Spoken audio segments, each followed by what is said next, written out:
సంతోషగానాల స్తోత్ర సంపద నీకే చెల్లింతును ఎల్లవేళల.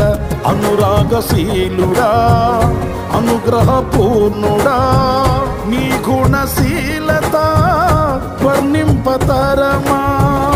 అనురాగశీలుడా అనుగ్రహపూర్ణుడా నీ గుణశీలత వర్ణింపతరమా. నా ప్రేమ ప్రపంచము నీవేనయ్యా, నీవు లేని లోకాన నేనుండలేనయ్యా.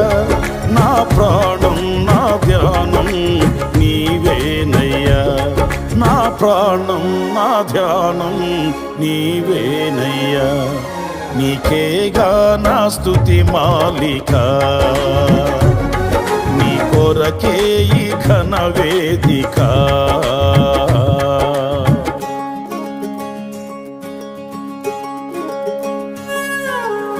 స్తోత్రాలు ప్రభు పేరిట.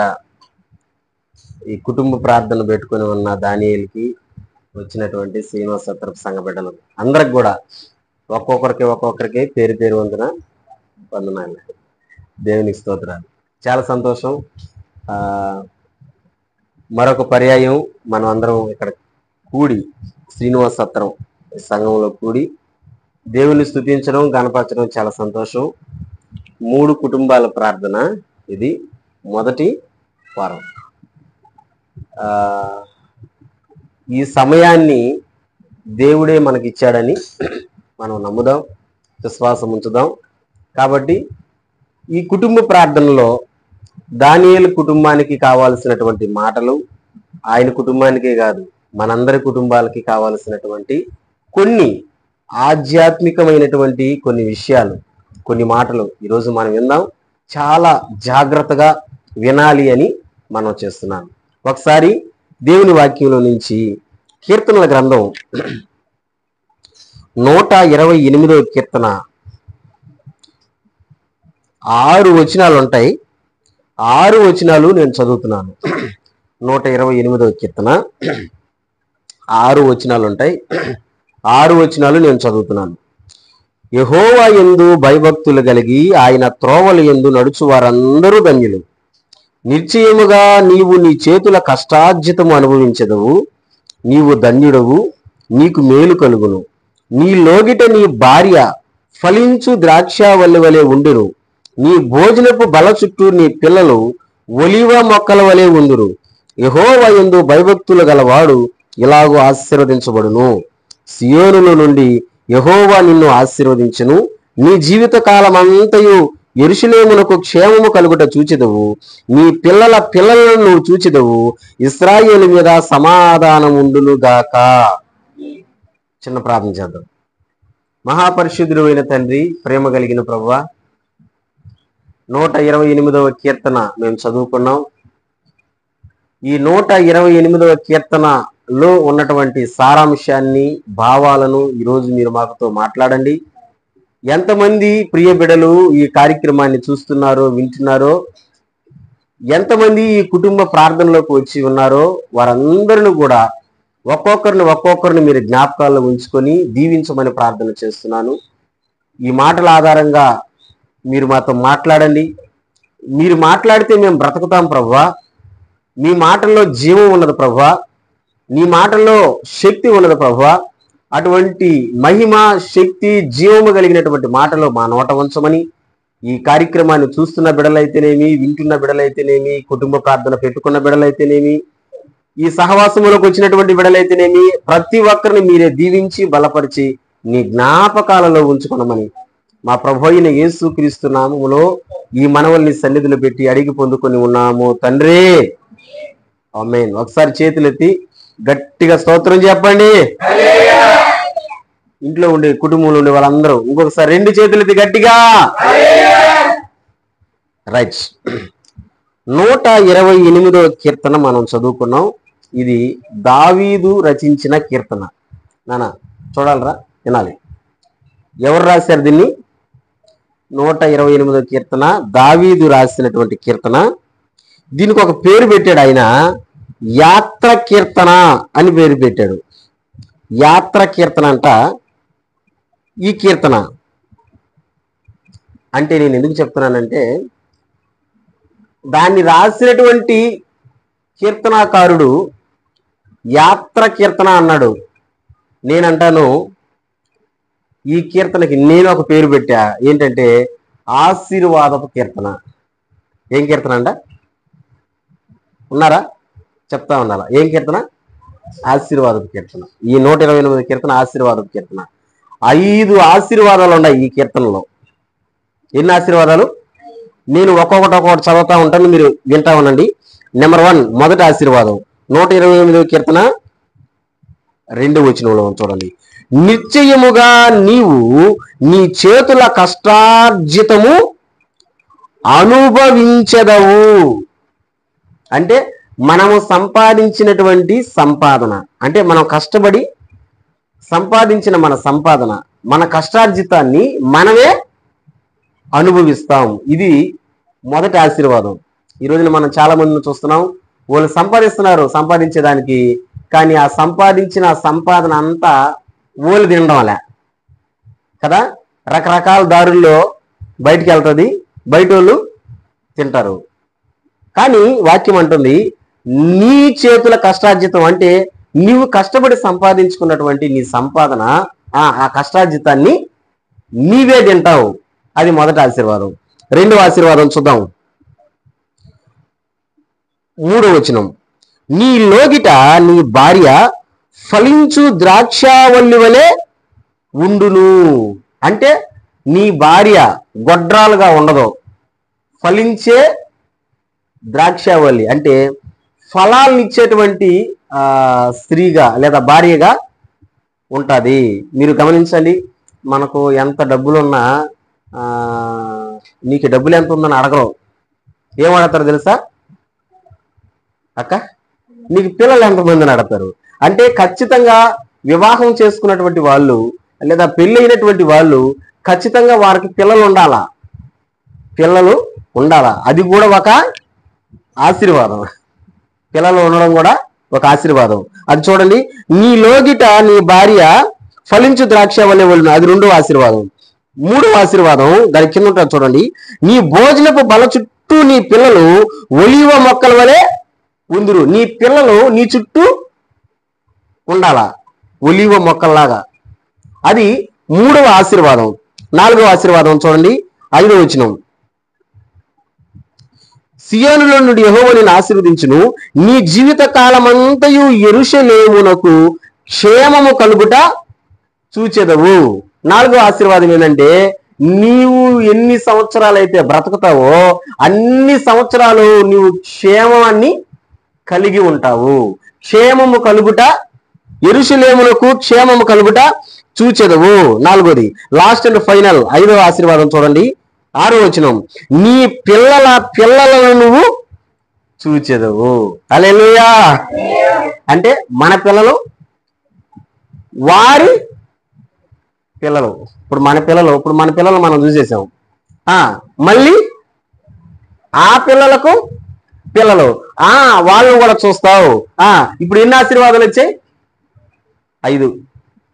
నిజమేనా? ఫస్ట్ ఆశీర్వాదం నీ చేతుల కష్టార్జితాన్ని ఉన్నారా నువ్వే అనుభవిస్తావు. 2వ ఆశీర్వాదం నీ లోగిటి నీ భార్య ఫలించి ద్రాక్ష వల్లే ఉంటది. 3వ ఆశీర్వాదం నీ పిల్లలు ఒలివ మొక్కల్లాగా నీ చుట్టూరు ఉంటారు. 4వ ఆశీర్వాదం నువ్వు బ్రతికిన రోజులన్నీ క్షేమాన్ని చూస్తావు. 5వ ఆశీర్వాదం నీ పిల్లల పిల్లలను చూస్తావు. మంచి ఆశీర్వాదాలు కదా. హల్లెలూయా. మీరు ఒకరు ముందర జరుపుకొని కూర్చోండి, నా ముందర జరుపుకొని కూర్చోండి, చీకటిగా కాకుండా దాన్ని ముందర కదా, ముందర కదా, దాన్ని నాకు కనబడతాను, దాన్ని తలుపు నేను ఉండకూడదు. దాన్ని రేపు వారానికి పెద్ద లైట్ పెడతాను ఇంట్లో, చీకటిగా ఉండకుండా. రైట్, నా సైజ్. ఈ 5 ఆశీర్వాదాలు మంచిదా కాదా? మంచిదే కదా. ఎవరికి ఈ ఆశీర్వాదాలు అంటే 4వ వచనం చూద్దాం. 4వ వచనం జాన్ చదువుతున్నానా? 4వ వచనం 128వ కీర్తన 4వ వచనం. ఎవరికి 5 ఆశీర్వాదాలు? యెహోవా యందు భయభక్తులు కలవాడు ఇలాగూ ఆశీర్వదించబడును. ఎవరికంట ఈ 5 ఆశీర్వాదాలు? దేవుని యందు భయభక్తులు కలిగినటువంటి వాళ్లకు ఈ 5 ఆశీర్వాదాలు. నేను అంటాను, ఈరోజు దానియేలు కుటుంబ ప్రార్థన పెట్టుకున్నాడు. ఈ కుటుంబ ప్రార్థన పెట్టుకున్నాడు కాబట్టి దేవుని యందు భయభక్తులు కలిగి ఉంటే ఈ 5 ఆశీర్వాదాలు నీకే. ఆయనకే కాదు, మనకు కూడా వర్తిస్తాయి ఈ మాటలు. ఎవరైతే దేవుని యందు భయభక్తులు కలిగి ఉంటారో, ఈ కార్యక్రమం చూస్తున్న ప్రతి ఒక్కరితో దేవాతి దేవుడు సూటిగా స్పష్టంగా చెప్పేది ఒకటే, ఏంటో తెలుసా? దేవుడంటే భయభక్తులు కలిగి ఉంటే దేవుడు 5 ఆశీర్వాదాలు. మన చేతికి 5 వేళ్ళు ఉన్నాయి, లేవా?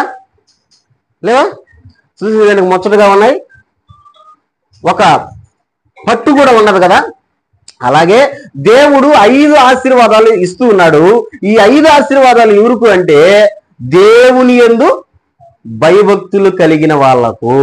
నేను అంటాను, దేవుని యందు భయభక్తులు కలిగి ఉందాం. ఈ 5 ఆశీర్వాదాలు దేవుని దగ్గర నుంచి మనం అందరము పొందుకుందుము గాక. గట్టిగా చెప్పు హల్లెలూయా. గట్టిగా చెప్పు హల్లెలూయా. ఈ 5 ఆశీర్వాదాలు ఎవరికంట? దేవుని యందు భయభక్తులు కలిగిన వాళ్ళకి. ఇతకి మనం ఈ రోజు ఆలోచన చేసేటువంటి విషయం ఏంటంటే, దేవుని యందు భయభక్తులు కలిగిన వాళ్ళు ఎవరన్నా ఉన్నారా? ఒకవేళ ఉంటే వాళ్ళు ఎలా ఉంటారు? మళ్ళీ చెప్తున్నా, దేవుని యందు భయభక్తులు కలిగిన వాళ్ళు ఉన్నారా? ఒక ప్రశ్న అది. ఉన్నారా? ఆన్సర్ ఏమని చెప్తాం? ఉన్నారా లేరా?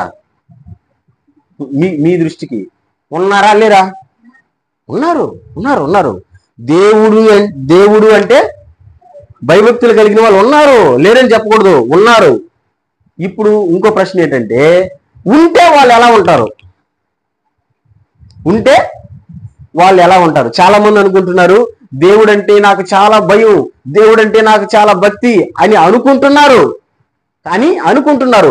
నిజంగా దేవుడంటే భయభక్తులు కలిగిన వాళ్ళు ఎలా ఉంటారు అనేది ఈరోజు దేవుని వాక్యంలో నుంచి నేను మీకు చాలా క్లుప్తంగా, చాలా స్పష్టంగా మీ ముందర పెడతా. నేను ఇప్పుడు చెప్పేటువంటి క్వాలిటీలు, లేకపోతే నేను చెప్పే లక్షణాలు మీలో గనక ఉంటే ఖచ్చితంగా మీరు దేవుడంటే భయభక్తులు కలిగిన వాళ్ళే. స్తోత్రం చెప్పండి గట్టిగా. దేవుని వాక్యం నేను చూస్తూ ఉన్నా, ఆలోచిస్తూ ఉన్నా. ప్రభా, దానియేలు కుటుంబ ప్రార్థన పెట్టుకున్నాడు, ఏం చెప్పాలి ప్రభా ఈ కుటుంబ ప్రార్థనలోనని చెప్తే, ఎప్పుడు దేవుడు మాట్లాడుతున్నాడో తెలుసా నాతో? మీరు పాటలు పాడేటప్పుడు నేను రాసుకుంటున్నా. గమనించారా? రాయలా? చూస్తుంటారా? రాసుకుంటున్నా. ఏం రాసుకుంటున్నాను? ఈ మాటలు ఇప్పుడే దేవుడు చూపిస్తా ఉన్నాడు. ఇదిగో దీని గురించి చెప్పు, దాని గురించి చెప్పు, చూపిస్తా ఉన్నాడు. చూపించేటప్పుడు నేను రాసుకుంటా ఉన్నా, దీని గురించి చెప్పాలా అన్నట్టుగా. అందుకే దేవత దేవుడు అంటున్నాడు, దేవుని యందు భయభక్తులు కలిగిన వాళ్ళు ఉన్నారు, ఉంటే వాళ్ళు ఎలా ఉంటారు? బైబిల్లో నుంచి నేను చూసినప్పుడు నాకు దేవుడే చూపించినటువంటి ఒక మాట ఏంటో తెలుసా? దేవుడే చెప్తున్నాడు, అబ్రహామును గురించి చెప్తున్నాడు. అబ్రహామును గురించి దేవుడు ఏమంటాడంటే, అబ్రహామా, నీవు దేవునికి భయపడేవాడవని నాకు తెలుస్తుంది అంటాడు. దేవుడే అన్నాడు. ఎవరిని? అబ్రహాముని. చెప్పండి ఏమన్నాడు? దేవుడంటే భయపడేవాడవని నాకు తెలుస్తుంది. నేనన్న మాట కాదు, మనుషులు అన్న మాట కాదు, ఎవరన్న మాట. చూడండి మాట చూద్దాం. ఆదికాండం 22వ అధ్యాయం చూడండి నాన్న. నా బైబిల్ చిన్న బైబిల్, కొంచెం లైటింగ్ బాగుంటుంది కానీ కనబడుతుంది, అందుకే నేను రెఫరెన్స్ చెప్తాను, మీరు చదవండి. 22వ అధ్యాయంలో 12వ వచనం చూద్దాం.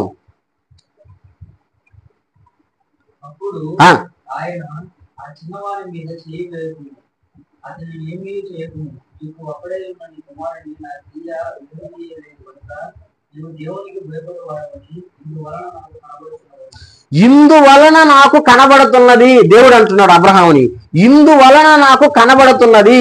ఏం కనబడుతుందంట అబ్రహాములో దేవునికి? నీవు దేవునికి భయపడేవాడవని నాకు కనబడుతుంది. అంటే కొడుకుని బలి ఇవ్వమన్నాడు కదా, తీసుకెళ్ళాడు కొడుకుని అబ్రహాం, కాళ్ళు చేతులు కట్టాడు, ఆ కట్టెల మీద పెట్టాడు, నరికేదానికి కత్తెత్తాడు. అప్పుడు దేవుడు అంటున్నాడు, ఓ నీ కొడుకుని చేయబాక, నరకబాక, నేను అడిగితే కొడుకును కూడా నాకు ఇచ్చేసే అంత విశ్వాసం అనుకోండి, త్యాగం అనుకోండి, నమ్మకం అనుకోండి నీకు నా మీద ఉంది. కాబట్టి ఇందువలన నాకేం చేస్తుందంటే నీవు దేవునికి భయపడేవాడు. అంటే అబ్రహాము దేవునికి భయపడేవాడు. ఇప్పుడు చెప్పండి, అసలు మనం ఏ టాపిక్ మాట్లాడుకుంటున్నాము? దేవునికి ఎవరైతే భయపడతారో, అంటే దేవుడు అంటే ఎవరైతే భయభక్తులు కలిగి ఉంటారో వాళ్ళకి ఎన్ని ఆశీర్వాదాలంట? 5 ఆశీర్వాదాలు. ఇప్పుడు అదే కేటగిరీలో ఎవరున్నారు? అబ్రహాం ఉన్నాడు. మనం చూసాం కదా, అబ్రహాం ఉన్నాడు. దేవుడు అంటే భయభక్తులు కలిగినటువంటి వాడు. చెప్పండి, ఆయన పేరు అబ్రహాం. ఇప్పుడు ఒక ప్రశ్నకి సమాధానం దొరికింది. ఏంటి ఆ ప్రశ్న అంటే, దేవుడు అంటే భయభక్తులు కలిగిన వాళ్ళు ఉన్నారా? వాళ్ళు ఎవరు అంటే ఎవరని చెప్పచ్చు? సూపర్, మాట్లాడండి, ఎవరని చెప్పచ్చు? ఇప్పుడు మన పాయింట్ ఏంటంటే, భయభక్తులు కలిగిన వాళ్ళు ఉన్నారు, ఉంటే వాళ్ళు ఎలా ఉంటారు, అది ఇప్పుడు మనం ఆలోచించాల్సింది. వాళ్ళు ఎలా ఉంటారు? చాలా మంది అంటున్నారు, నాకు దేవుడు అంటే చిన్న భక్తి కాదు, దేవుడు అంటే నాకు చిన్న పిచ్చి కాదు అంటారు చాలా మంది. మా ఊరు ముందర ఒక ఊరు ఉంది, చిల్లర అంగడి పెట్టుకొని ఉంటారు. మేము వెళ్తా ఉంటాం అక్కడికి. ఒకసారి అంగడికి దగ్గరికి వెళ్ళినప్పుడు నన్ను చూసి ఆ అక్క, అంటే ఆ అంగటక్క, ఏసీకి నేను ఎన్ని చేసున్నానా, ఏసీకి నేను ఎంత పెట్టున్నానా, ఆ ఏసీకి కూడా నా మీద కరుణిక్రిమి లేకుండా ఉంది అనింది. ఆమంట ఏసీకి ఎన్నో చేస్తుందంట, ఎన్నో పెట్టుందంట, కానీ ఏసీ ఏం చేయలేదంట, కనికరించలేదంట. నాకు తెలిసి ఆమె ఒక్క పూట కూడా చర్చికి వచ్చి ఎరగదు, ఒక్క పూట కూడా మోకరించి ఎరగదు. పక్కా హిందువులు వాళ్ళు, అన్యులు, పక్కా అన్యులు వాళ్ళు. కానీ అంటుంది, ఏసీకి నేను ఎంత పెట్టున్నాను, ఏసీకి నేను ఎన్ని చేస్తున్నాను. దేవుడు నేను అన్నాను, ఏసీకి చాలా పెట్టుంటావు అన్న కనుక అసలుకి ఏ విషయంలో దేవుడు కనికరించాలి మిమ్మల్ని నేనంటే అవనింది, నా కొడుకుకి పిల్లలు లేరు, గుడ్ల చుట్టూ తిరుగుతున్నారు, హాస్పిటల్ చుట్టూ తిరుగుతున్నారు, కానీ పిల్లలు లేరు. పిల్లలు లేనందువల్ల ఆమె అంటున్నటువంటి మాట అన్నమాట. ఆ మాట అంటే ఆమె దృష్టిలో ఎలా ఉన్నది? నేను దేవుడు అంటే భక్తిలో ఉన్నాను, అంటే యేసయ్య అంటే భక్తిలో ఉన్నాను. అరే నువ్వు అనుకుంటే సరిపోదు కదా, నేను అనుకుంటే సరిపోదు కదా. యేసయ్యలో అంటే దేవుని యందు నేను భయంతో ఉన్నాను, దేవుడు అంటే నేను భక్తితో ఉన్నానని మనం అనుకుంటే సరిపోదు. అసలు దేవుడు అంటే భయభక్తులు కలిగిన వాళ్ళు ఎలా ఉంటారు అంటే అబ్రహాములాగా ఉంటారు. అబ్రహాము దేవుడు అంటే భయభక్తులు కలిగిన వాడు. అబ్రహాము ఎలా ఉన్నాడో ఆ విషయాలు మనం చాలా జాగ్రత్తగా ఆలోచన చేద్దాం. నెంబర్ 1 అబ్రహాము ఎలా ఉన్నాడు? నెంబర్ 1 అబ్రహాము ఎలా ఉన్నాడు? అదే ఆదికాండంలో 12వ అధ్యాయం చూడండి. 12వ అధ్యాయం 1 నుంచి 4 వచనాలు. 12వ అధ్యాయం 1 నుంచి 4 వచనాలు. అబ్రహాము ఎలా ఉన్నాడు అంటే దేవుడు అంటే భయభక్తులు కలిగిన వాడు కదా, ఎలా ఉన్నాడో చూద్దాం.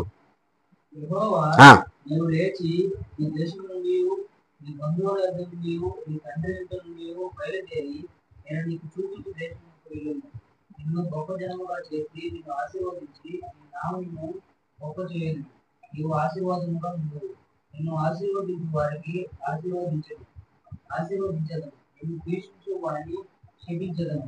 భూమి యొక్క సమస్త వంశములు నీ యందు ఆశీర్వదింపబడినని అబ్రహాము కాగా 4వ వచనం, యెహోవా అతనితో చెప్పిన ప్రకారము అబ్రాహాము వెళ్ళెను. చాలా సార్లు మనం చదువుకున్నాం ఈ మాటని. నాన్న వినండి, అబ్రాహామును దేవుడు పిలుస్తున్నాడు. అబ్రామా, నీ దేశము నుండి, నీ బంధువుల నుండి, నీ తండ్రి ఇంటి నుండి నువ్వు వచ్చి నేను చూపించే దేశానికి వచ్చేయి, నిన్ను ఆశీర్వదిస్తాను, నిన్ను దీవిస్తాను, నిన్ను గొప్ప చేస్తాను అని చెప్పాడు దేవుడు అబ్రహాంతో.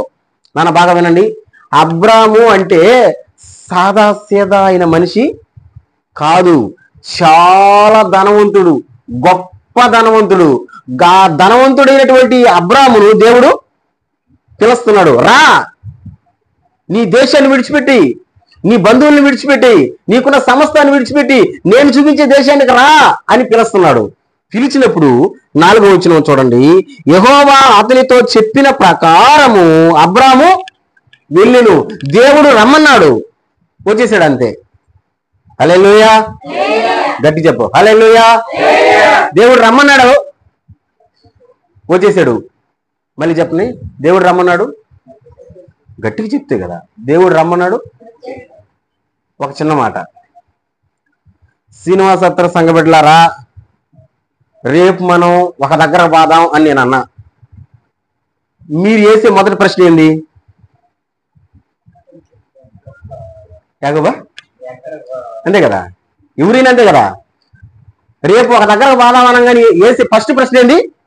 ఎక్కడికి?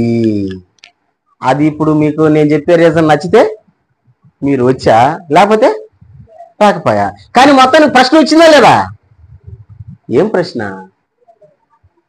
ఇప్పుడు మనం అన్నాం, దేవుడు అబ్రామును పిలిచాడు, అబ్రామా రా, నేను చూపించే దేశానికి రా అంటే ఇప్పుడు అబ్రామ్ ఏమనాలా? అయ్యా ఎక్కడికయ్యా, ఏ దేశానికయ్యా, ఎక్కడికి పోవాలయ్యా అడగాలా లేదా? అబ్రాహం ప్లేస్ లో మనం ఉంటే అడుగుందేమో కదా, ఖచ్చితంగా డౌటేలా, క్లియర్గా అడుగును. దేవుడు రమ్మనంగానే ఎక్కడికి ఎక్కడికి ఎక్కడ పోవాలా? పోయి అక్కడ ఏమి చేయాలా? ఎందుకంటే ఇక్కడ నాకు బాగుంది, ఈ దేశంలో నాకు బాగుంది, నా తల్లిదండ్రుల మధ్యలో ఉన్నా, నా బంధువుల మధ్యలో ఉన్నా, నాకు ఆస్తి ఉంది, నాకు అంతస్తు ఉంది, నాకు భార్య ఉండదు, అంతా నాకు క్షేమంగా ఉంది, అన్ని వదిలేసి రమ్మంటున్నావే ఎక్కడికి? అవునా కదా? ఈరోజు మా చిన్న కొడుకు వాళ్ళ అవ్వని 100 రూపాయలు అడుగుతున్నాడు, 100 రూపాయలు అడుగుతున్నాడు. నేను అడిగితే నేను కొంచెం తిడతా, ఇస్తాం కానీ ముందు తిడతాం, అంతే రీజన్గా తెలియాలిగా. అంత పెద్ద డబ్బులు కదా 100 అంటే, కరెక్టే కదా, మనకు కాదులే, పిల్లకాయలకి పెద్ద డబ్బులే కదా. 100 రూపాయలు అడుగుతున్నసరికి ఎందుకు అని నేను కసరతానని వాళ్ళ అవ్వని పోయి అడుగుతున్నాడు. వాళ్ళ అవ్వ గల్లాపెట్టెల నుంచి తీసి చిన్న మనవాడికి డబ్బులు ఇస్తుంది. డబ్బులు ఇచ్చేటప్పుడు నా అకౌంట్లో పడింది. నేనుండి ఎందుకురా 100 అనన్నా, దేనికి 100 అనన్నా, నేను వాకాడక పోతున్నాను అన్నాడు. ఎందుకు పోతున్నావు అన్నా అంటే 100 తీసుకున్నప్పుడు ఒక ప్రశ్న వచ్చింది కదా, దానికి సమాధానం చెప్తే ఇంకో ప్రశ్న వచ్చింది, ఎందుకు పోతున్నావు అని అంటే స్పోర్ట్స్కి పోతున్నాను అన్నాడు. అంటే గేములు ఆడేదానికి పోతున్నాడు అంట ఆయన వాగాడికి. అందుకు చేతి ఖర్చులకి 100 రూపాయలు అడుగుతున్నాడు అన్నమాట. అంటే ప్రశ్న మీద ప్రశ్న వస్తా ఉంది. అంతే నా పరిస్థితి కూడా అంతే. మనం ఒక ప్రశ్న సమాధానం చెప్పామనుకో ఇంకో ప్రశ్న కూర్చుంటది, అట్లా వస్తుంది. కానీ మారు మాట మాట్లాడాలి అబ్రహం. తెలుగులో ఒక సామెత ఉంది, దేవుడు చెప్పాడు సచ్చిన పేను లాగుండి పోయినాడు అంతే. సచ్చిన పేను అంటే బతుకుండే పేను అయితే ఎట్టనే వెళ్తుంది, కుక్కిరి పేను. చచ్చిన పేను అంటే దాన్ని కుక్కేసాం కాబట్టి అక్కడ ఏముంటది.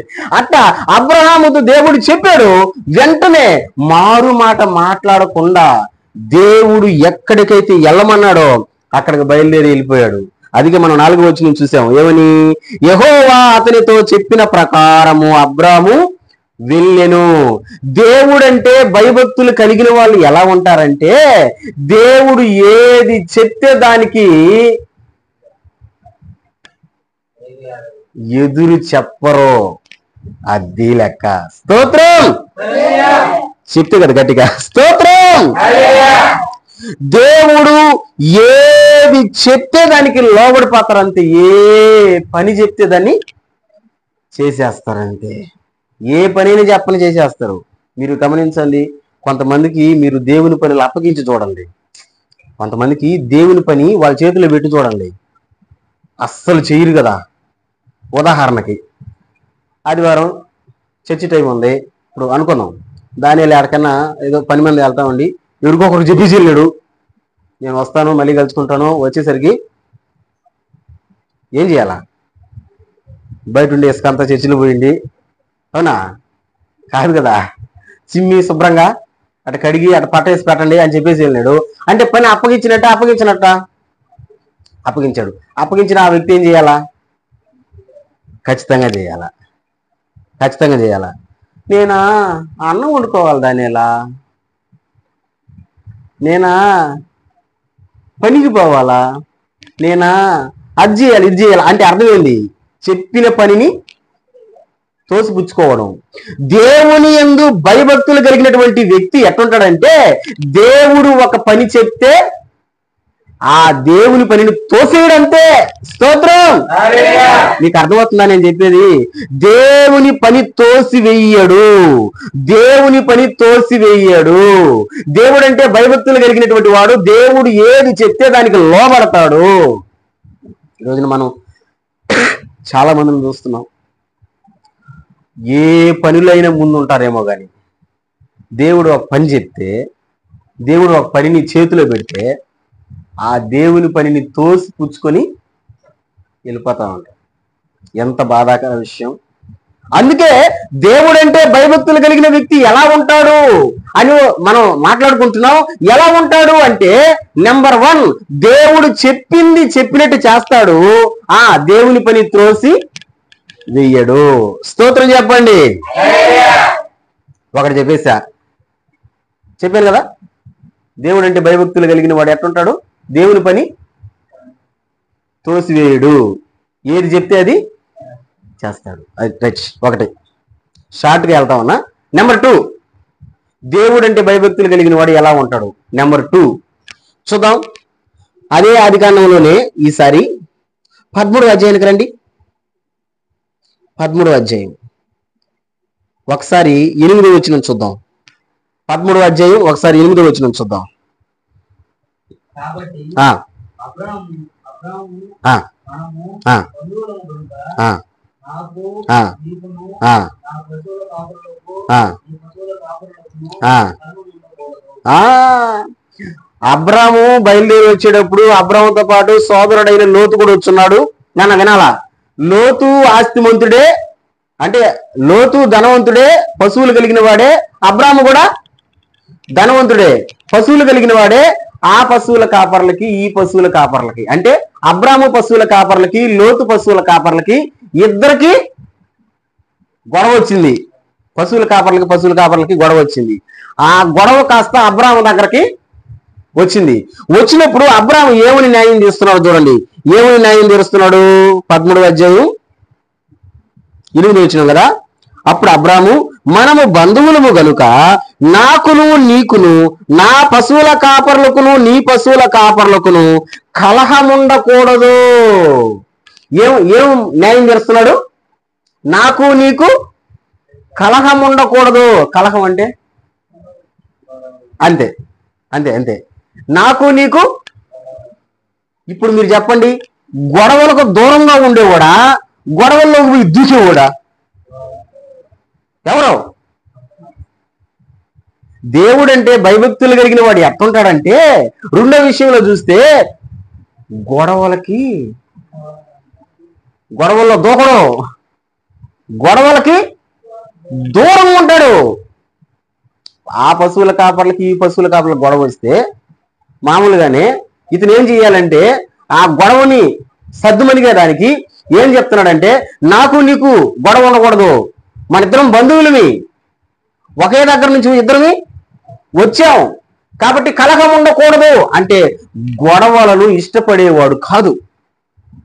ప్రియ దేవుని జనాంగమా, దేవుని బిడ్డలారా, గుర్తుపెట్టుకోండి, దేవుని పిల్లలు ఎవరైనా సరే, నువ్వు నిజంగా దేవుడు అంటే భయభక్తులు కలిగిన మనిషివే అయితే, నిజంగా దేవుడంటే భయభక్తులు కలిగిన మనిషివే అయితే నువ్వు ఎట్టుంటావంటే గొడవలకు దూరంగా ఉంటావు, దాంతో పోయి దూకవు. చాలా మంది అంటారు ఈరోజు ఎట్టుంటారంటే, ఎప్పుడెప్పుడు వస్తుందా ఏంది ఛాన్సు? ఏం చేద్దాం? కడిగి పారేద్దాం, దులిపి పారేద్దాం. యాందిగా అవతలు వచ్చినటువంటి మనిషిని ఛాన్స్ వస్తే కర్రెత్తుకొని కొట్టి పారేద్దాం. ఎట్ట ఉంటదంటే ఖర్చు చాలా మందికి నేను అంటాను, నువ్వు నిజంగా దేవుడు అంటే భయభక్తులు కలిగి ఉంటే గొడవకు దూరంగా ఉంటావు. ఇప్పుడు నేను ఒక చిన్న మాట చెప్తా, బాగా వినండి. కుటుంబాల్లో, సంఘాల్లో ఎక్కడైనా సరే గొడవ అనేది ఒక్కరు గుండానే వస్తుంది, స్టార్ట్ అవుతుంది. అవునా కదా? భార్య గుండా అవ్వచ్చు, భర్త గుండా అవ్వచ్చు, ఎవరు ఒక్కరు గుండా స్టార్ట్ అవుతుంది కదా. స్టార్ట్ అయినప్పుడు ఆ పక్కనుండే మనిషి ఏం చేయాలా? ఉదాహరణకి భర్త గుండా గొడవ వస్తుంది అనుకో, అప్పుడు భార్య కనిపెట్టాలి దాన్ని. ఓహో, ఇది మాటకు అంటా ఉంటే ఏమవుతుంది? ఎక్కువ అవుతుంది. అంతే కదా. ఇప్పుడు మంట మండేటప్పుడు కట్టుపుల్లు వేస్తా ఉంటే ఏమవుతుంది? ఇంకా ఎక్కువ అయిపోద్ది. దాన్ని మరి ఆర్పియాలంటే కట్టుపుల్లు లేకూడదు. అప్పుడు అర్థం చేసుకున్న మనిషి ఏమవుతారంటే మాటకు మాట ఇస్తా ఉంటే ఇంకా గొడవ ఎక్కువ అవుతుంది. కాబట్టి గొడవ తగ్గాలంటే నేనే తగ్గితే పోలా అన్నట్టుగా తగ్గాల. లేదా స్త్రీ నుంచి గొడవ వస్తా ఉందా అంటే ఆడ మనిషి నష్టపెడుతుందా, గొడవ వేస్తా ఉందా, మగవాళ్ళగా ఉన్నటువంటి మన పరిస్థితి కూడా అంతే, ఒక్కడుగట్ట తగ్గాల. అసలు ఈ విధంగా ఈ సూత్రం కానీ పాటిస్తే ఏ ఇంట్లో గొడవలు ఉండవు. అబ్బా వచ్చినా కానీ ఎక్కువసేపు నేను చెప్పింది కరెక్టా కదా. కానీ మన వాళ్ళ పరిస్థితి ఎట్లుంటది? నువ్వేంది నన్ను అడిగేదా? నువ్వేంది నన్ను అడిగేది? ఒక మాట అంటే మాటకు మాట అన్నారా, దెబ్బకి దెబ్బ అన్నారా, ఎట్లా అంటే అట్ట. ఇప్పుడు అది పెరగతుందా తగ్గుతుందా? పెరిగిపోద్ది. మరి తగ్గాలంటే ఏం చేయాలని అంటే నేను చెప్పిన సూత్రం, ఒకరు ఇన్ని లాగుతున్నారు అంటే గొడవకు లాగుతున్నారు అంటే నువ్వేం చేయాలా?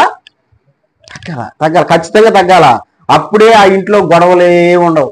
కొన్ని కుటుంబాల్లో చూడండి, భార్య భర్తలు గొడవలు వేసుకుంటారు, కానీ ఆ గొడవ బయటికి రానుగాక వస్తుందా? కానీ కొన్ని కుటుంబాల్లో చూడండి, ఎప్పుడు చూసినా ఇంట్లో దబర్లైనా సౌండ్ వస్తుంటాయి, ఎప్పుడు చూసినా ఇంట్లో ఏదో ఒక శబ్దాలు వస్తుంటాయి, ఏదో పెద్దగా అరుచుకుంటా ఉంటారు. ఈ అరుపులన్నిటికీ పక్కన ఇంట్లో వాళ్ళు ఏమనుకుంటారంటే రే లేగిందిరా. ఏందా నా భాషలో చెప్పాలంటే ఇసుళ్ళు పుట్ట.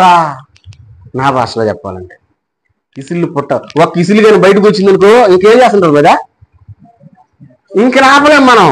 దాని రావద్దు, ఫుల్గా బయటికి రావాల్సిందే.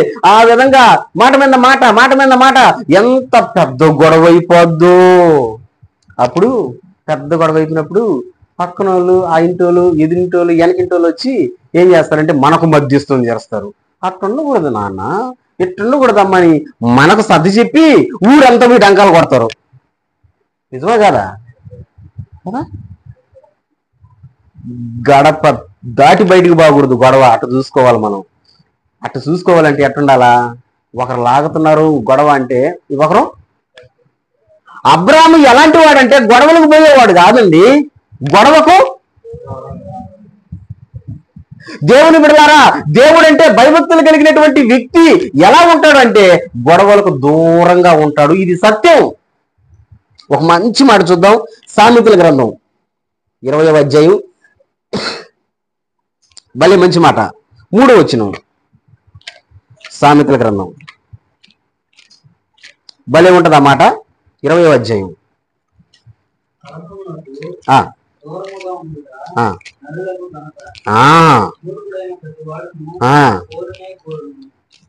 చూసారా? నాతో పాటు చెప్తారా ఈ మాట? సామెతల గ్రంథం 20వ అధ్యాయం 3వ వచనం. అందరూ కలిసి కొంచెం గట్టిగా చెప్పండి. కలహమునకు, గట్టిగా చెప్పమంటే ఏందా? కలహమునకు దూరముగా ఉండుట నరులకు ఘనత, మూర్ఖుడైన ప్రతి వాడును పోరునే కోరుకొనును. పనికి మాలోడు, మూర్ఖుడు ఎప్పటికీ గొడవే కావాలోడికి. ఇంట్లో తిండి ఉందా లేదా, కూర ఉందా లేదా, ఇంట్లో పరిస్థితులు ఎట్టున్నా కానీ వాడికి ఏం కావాలా? వాడు మూర్ఖుడు అంట. కలహమునకు దూరముగా ఉండుట నరులకు ఘనత. మనకు మంచి పేరు రావాలంటే, ప్రజల్లో ఒక మంచి పేరు మనం సంపాదించుకోవాలంటే దేనికి దూరంగా ఉండాలా? చెప్పండి గట్టిగా. దేనికి? కలహమునకు, అంటే గొడవలకు దూరంగా ఉండాలా. ఇప్పుడు మనం అనుకుందాం, ఇప్పుడు ప్రార్థన అయిపోయింది అనుకో, కాసేపట్లో అయిపోద్ది కదా, బయటికి వెళ్తాం కదా, అల్లా గుండు అన్నారు అనుకో, ఏం చేస్తారు మీరా? ఏం చేస్తారా? బైబిల్ చేతిలో ఉందన్న సంగతి కూడా మర్చిపోతాం కదా. ఏడా పరిగిస్తామా? అడిగితే జరిగిందిరా, అడిగితే జరిగిందిరా, ఏదో గొడవ వేసుకుంటున్నారా, అది ఏం గొడవరా? అవునా కదా? యేసు ప్రభు చెప్తుంటాడు, బైబిల్ చెప్తుంటది, ఏమని చెప్తుంటది తెలుసా? దూరంగా ఉండేదా, మనం దూరంగా ఉండము, ఏడబోతాం. మీకు ఒక మాట చెప్తా, బాగా గుర్తుపెట్టుకోండి. ఒకవేళ చిలికి గాలి వాళ్ళైనట్టు అది పెద్ద గొడవ పోలీస్ కేసు అయింది అనుకో, వాళ్ళని కాదు ముందు దెబ్బ ఏది, దగ్గరుండి చూసుంటారే, పలానా మనిషి ఉండింది, పలానోడు ఉండాడు, పలానా మనిషి నింది, ఆ పిల్లలు పంపించండి రా, ఓరు చుట్టూ మనం తిరగలేక సావాల. దేనికి? ఎందుకు పిలిచారు సాక్ష్యాన్ని చెప్పు?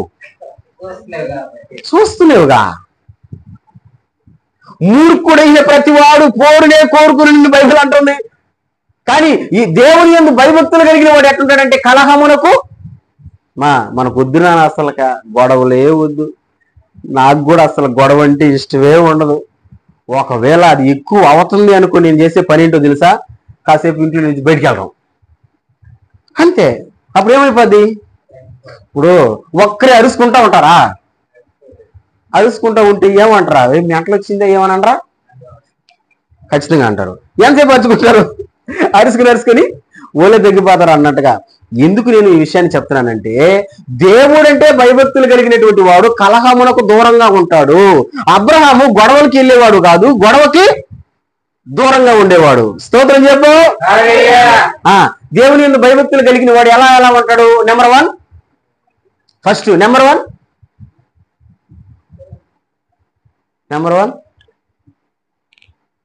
మళ్ళీ ఫస్ట్ కానీ చెప్పాలట. దేవుడు అంటే భయభక్తులు కలిగిన వాడు ఎట్లుంటాడమా? దేవుడు ఏది చెప్తే అది చేస్తాడు, అది గుర్తుపెట్టుకోవాలా. దేవుడు ఏది చెప్తే దాన్ని తోసేయుడు, ఏది చెప్తే అది చేస్తాడు. రెండోది ఇది చెప్తారులే, ఏది? గొడవలకు దూరంగా ఉంటాడు.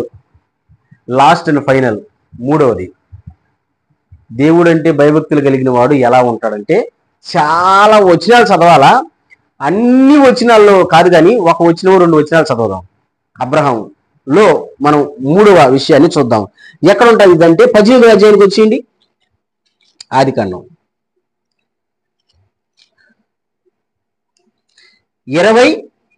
22వ వచనం ప్రారంభిద్దామా? 22వ వచనం. అక్కడ నుండి తిరిగి ఉదయం వైపుగా వెళ్ళిరి. అబ్రహాము ఇంకా యెహోవా సన్నిధిని నిలుచుండెను. అప్పుడు అబ్రహాము సమీపించి దుష్టులతో కూడా నీతిమంతులను నాశనము చేయదువా? ఆ పట్టణంలో ఒకవేళ 50 మంది నీతిమంతులు దానిలో ఉన్న 50 మంది నీతిమంతుల నిమిత్తము ఆ స్థలమును నాశనము చేయవా? ఆ చొప్పున చేసి దుష్టులతో కూడా నీతిమంతులను చంపుట నీకు దూరమును కాదా? ఆమేన్. హల్లెలూయా. చెప్పు అది చాలా చదవాలి, లాస్ట్ దాకా చదవాలా, అంత దూరం ఎందుకులేని ఒక 2 వచనాలు చదివించా, నన్ను బాగా వినాలా. అబ్రహాము లోతు విడిపోయిన తర్వాత లోతు సొదొమకు పోయి కాపురం ఉన్నాడు. సొదొమ అనే ప్రాంతానికి పోయి కాపురం ఉన్నాడు. ఆ సమయాల్లో 3 దేవదూతలు అబ్రహాముకు కనబడ్డారు. 3 వాళ్ళని తీసుకుని పోయి ఆతిథ్యం ఇచ్చాడు. ఆతిథ్యం అయిపోయిన తర్వాత వీళ్ళు సొదొమ వైపు పోతా ఉన్నారు. అబ్రహాము వాళ్ళతో పాటే ఉన్నాడు. ఒరే, మా తమ్ముడు ఉన్నాడు సొదొమలో, అంటే లోతు. విడిపోయారు కదా వాళ్ళు, గొడవ వచ్చిన తర్వాత. లోతు ఉన్నాడు కదా, లోతు వైపే పోతున్నారు అనుకుని నిలబడుకొని చూస్తా ఉన్నాడంటే, ఎందుకు పోతున్నారు ఆ వైపు అని. వీళ్ళు చెప్పారు, ఆ సొదొమ పట్టణాన్ని నాశనం చేయడానికి పోతున్నాము, ఎందుకంటే ఆ పట్టణంలో అంతా కూడా చెడిపోయి ఉంది అని చెప్పారు. చెప్పిన తర్వాత ఆ పట్టణాన్ని నాశనం చేయడానికి పోతున్నాము అని చెప్పినప్పుడు ఈ అబ్రహాంకి ఒక దిగులు పట్టుకునింది. ఏమి దిగులో చెప్పాలా? ఆ పట్టణంలో ఎవరున్నారా? సూపర్. తమ్ముడు ఉన్నాడు, అందుకని తమ్ముడిని కాపాడే ప్రయత్నం చేస్తున్నాడు.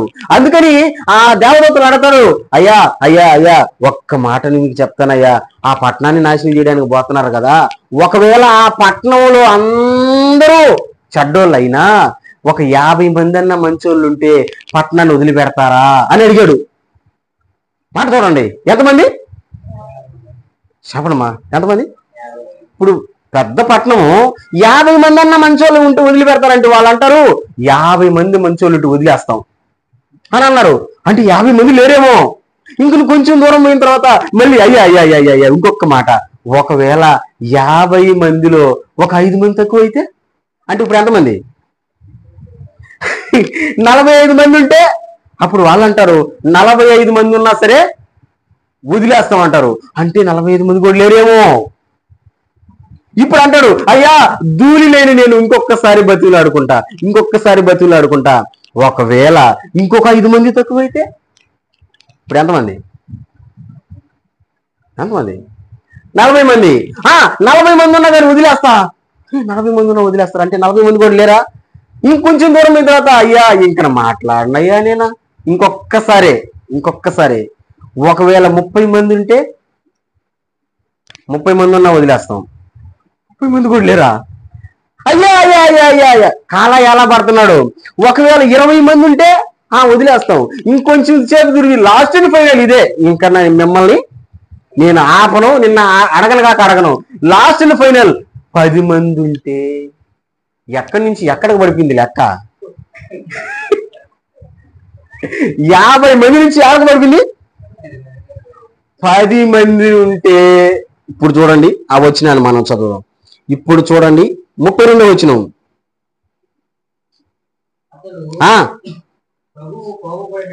ప్రభువు కోపపడని ఎడల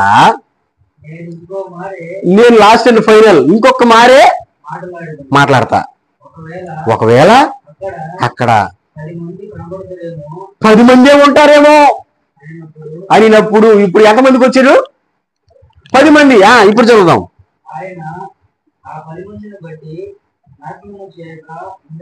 10 మంది ఉన్నా నాశనం చేయను అన్నాడు. 10 మంది ఉన్నా నాశనం చేయను అన్నాడు. ఇప్పుడు అబ్రహాం ఏం చేస్తుంటాడు మీరు చెప్పాలా? కింద వచ్చిన చదువు ఏం చేశాడో చూద్దాం.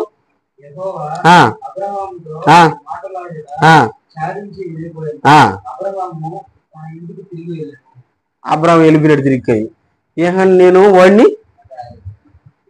కాపాడలేను, ఎందుకంటే 50 మంది కాడి నుంచి ఎక్కడ తీసుకుని వచ్చా అంటే ఆ సొదొమ గొమొర్రా ప్రాంతంలో కనీసం ఒక 10 మంది మనుషులు కూడా లేరు.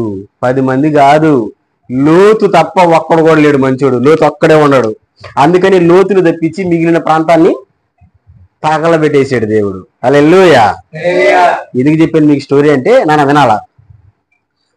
తన తమ్ముణ్ణి లేకపోతే తన వారిని బ్రతికించుకోవడానికి ప్రయత్నం చేశాడా? ప్రయత్నం చేయలేదా? చేయలా? దేవుడు అంటే భయభక్తులు కలిగిన వాళ్ళు ఎట్లుంటారంటే వాళ్ళ గురించే కాదు, వాళ్ళు అంటే వాళ్ళకి సంబంధించినటువంటి మనుషులు గురించి కూడా ఆలోచిస్తారు. అర్థం కాలేదా? నేను ఒక మాట అంటాను. మనం బంధువుల్ని ఇళ్ళకి పిలుస్తామా? పిలవా? ఎప్పుడు పిలుస్తాం? ఏదన్నా పండగ వచ్చినప్పుడు, ఏదైనా ఊరిపోయాను మాత్రం రే పండగ వచ్చింది రాండ్రా అని పిలుస్తాం కదా, పిలవా? నేను అంటాను పండగలకి పబ్బాలకి తినిపోదు రమ్మని పిలుస్తావే, మేము కుటుంబ ప్రార్థన పెట్టుకుంటున్నాం రాండ్రా అని పిలిచేసావు ఎప్పుడైనా? వీళ్ళు రారు. ఒకవేళ వచ్చారనుకో ఈ మాట వాళ్ళని రక్షిస్తుంది. ఆ రక్షించడం నాది కాదు, దానికి బాధ్యత ఎవరిది? నీదే బాధ్యత. హల్లెలూయా. అర్థమవుతుంది మీకు? అంటే దేవుడంటే భయభక్తులు కలిగిన వాడు ఎట్లుంటాడంటే తన వారిని రక్షించుకునే ప్రయత్నం చేస్తాడు. మనం చేయడం అసలు ప్రయత్నం. మనం దేవుడిని నమ్ముకున్నాం, మన బిడ్డలు అట్టే ఉండరు. మనం దేవుడిని నమ్ముకున్నాం, మన అత్తమామలు అట్టే ఉండరు. మనం దేవుడిని నమ్ముకున్నాం, మన బంధువర్గం అట్టే ఉండరు. మనం దేవుడిని నమ్ముకున్నాం, వాళ్ళు అట్టే ఉండరు, మనం ఎట్టే ఉన్నాం. నేను అంటాను యాగోబా ఒకవేళ దేవుని దగ్గరికి మనం పోయి దేవుడు లెక్క అడిగితే ఏం చేస్తాం? ఊరా మీ అత్తకు నువ్వు ఎప్పుడైనా చెప్పినవా నా మాట అంటాడు. అప్పుడేం చేస్తావు? ఏసయ్యా చెప్పలేదు నాయన, ఒరే పనికి మాలోడా, నీ అత్తకే చెప్పాలి నువ్వు రక్షించుకోలేకపోయాడు. అడగడా? మన ధర్మం ఏంటంటే చెప్పడం మన ధర్మం, వినకపోవడం వాళ్ళ ఇష్టం. అది అందుకే నేను చెప్తాను, దేవుడంటే భయభక్తులు కలిగిన వాళ్ళు ఎట్టుంటారంటే తన వారి పట్ల లేదా తన వారిని రక్షించుకోవాలనేటువంటి ఒక తపన వాళ్ళు చేస్తూ ఉంటారు అన్నమాట. దేవునికి స్తోత్రం చెప్పండి. మొత్తానికి నేను ఏం చెప్తున్నాను అర్థమవుతుంది కదా మీకు? అర్థమవుతుందా లేదా? దేవుడు 128వ కీర్తనలో రాసి పెట్టాడు, దేవుని యందు భయభక్తులు కలిగినటువంటి వాళ్ళకి ఎన్ని ఆశీర్వాదాలు? 5 ఆశీర్వాదాలు. ఏంది 5 ఆశీర్వాదాలు? ఇంకా ఏడున్నాయ్యా 5 అంటారా? ఏంటి ఒక్కొక్కరు చెప్పండి. ఫస్ట్ ఆశీర్వాదం, నీ చేతుల కష్టార్జితాన్ని నువ్వు అనుభవిస్తావు. రెండో ఆశీర్వాదం, నీ భార్య ఫలించే ద్రాక్షావల్లి. మూడవ ఆశీర్వాదం, నీ భోజన బల చుట్టూరు నీ పిల్లలు. నాలుగవ ఆశీర్వాదం, నువ్వు బ్రతికే రోజులన్నీ క్షేమం. ఐదవ ఆశీర్వాదం, ఇదన్నా చెప్పండి, నీ పిల్లలను చూస్తావు. ఈ 5 ఆశీర్వాదాలు ఎవరికి అమ్మా? దేవుడంటే భయభక్తులు కలిగిన వాడికి. దేవుడంటే భయభక్తులు కలిగిన వాడు ఎట్టుంటాడు? ఇప్పుడు మళ్ళీ వాటి 2-3 చెప్పండి. ఏందయ్యా అన్ని చెప్తారంటారా? పర్లా చెప్పండి. దేవుడంటే భయభక్తులు కలిగిన వాడిని మనం అబ్రహాముని చూసాం కదా. దేవుడంటే భయభక్తులు కలిగిన వాడు ఎలా ఉంటాడు? నెంబర్ 1, దేవుని పని తోసివేయడు, ఏది చెప్తే అది. ఈరోజు దానియేలు ప్రార్థన పెట్టుకున్నాడు. ఆదివారం రోజు రాత్రి నుంచి నిద్ర పట్టడం వల్ల నాకు ఎందుకో నిజంగానే ఉదయం లేచి నేను వచ్చేటప్పుడు కూడా కళ్ళల్లో డ్రాప్ వేసుకొని వచ్చి అసలు కంటి రెప్ప కూడా ఎత్తలేకపోతుంది, మంటలో అదొక లాగుండదు. అయినా కానీ నేను ఫోన్ చేసి దాన్ని ఈరోజు వద్దులే రేపు పెట్టుకుందామంటే ఒప్పుకోవా? ఖచ్చితంగా ఒప్పుకుంటాడు. సార్ బాగాలేదంటే ఏందో పరిస్థితి అన్నట్టుగా. కానీ నేనేం చేసానో తెలుసా? నేను తోలాపి నా కొడుకుని తీసుకొచ్చుకున్నా, 10 పోయేసొద్దాం ప్రార్థనకి అని. ఆయన లేదు బాబా రేపు నేను కాలేజీకి బావాలా, ప్రార్థనకు పోతే కాలేజీకి బాగాలేను బాబా అని ఆయన ఎన్నిసార్లు చెప్పినా కానీ తప్పదు నైనా తీసుకోబోదావరా, పోయేసొద్దాంరా. ఎందుకు చెప్తున్నానంటే దేవుడంటే భయభక్తులు కలిగిన వాడు దేవుని పని తోసివేయను గాక తోసివేయడు. మీరు కూడా తోసివేయబాకండి. దేవుడు అంటే భయభక్తులు కలిగిన వాడు దేవుని పని తోసివేయడు. రెండోది,